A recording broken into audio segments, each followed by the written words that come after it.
Hello and welcome to Manchester United Corridor YouTube channel.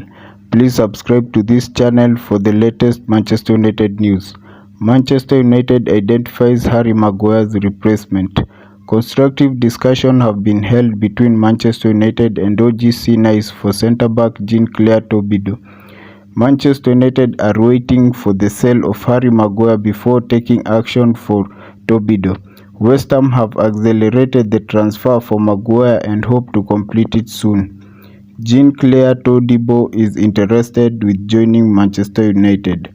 The 23-year-old centre-back Clair Todibo is a monster of centre-back with a good physical frame for centre-backs. Has the ability to cover a big part of the ground, plus very rapid in case there is a break, good with the ball and a good passing range.